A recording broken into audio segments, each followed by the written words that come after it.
Nung silang kasundong ito, nakintuwang magulang mo, at ang kamay nila ang iyong ilaw.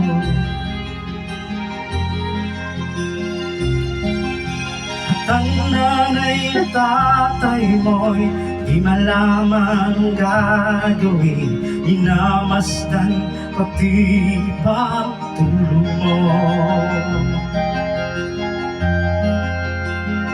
At sa gabi napupuyat ang iyong nanay sa pagtimpla ng gatas mo.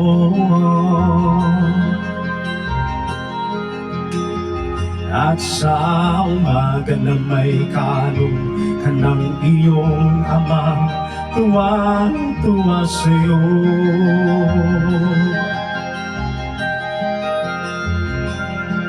Ngayon ay malaki ka na, nais mo'y maging malaya, di man sila payag, walang magagawa.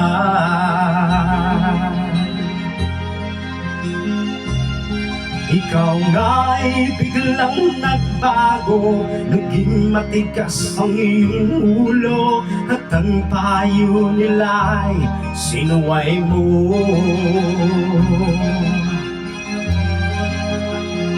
Di mo man lang inisip na ang kanilang ginagawa'y para sa'yo.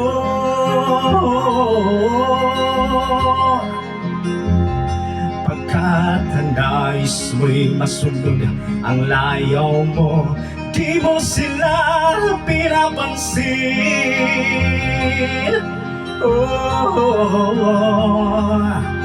Nagdaan pa ang mga araw, at ang landas mo'y naligaw. Ikaw ay nalulong sa masamang bisyo.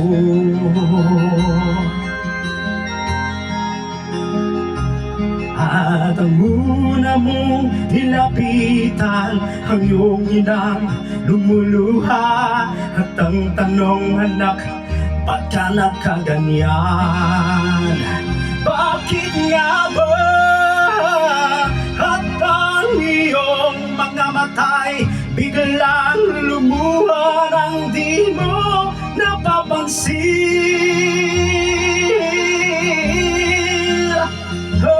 Pagsisisi at sa isip mo'y nalaman mong ika'y nagkamali.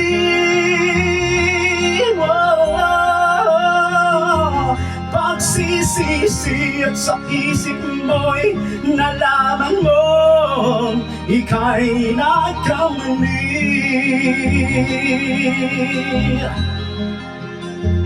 Pagsisisi at sa isip mo'y nalaman mong ika'y nagkamali.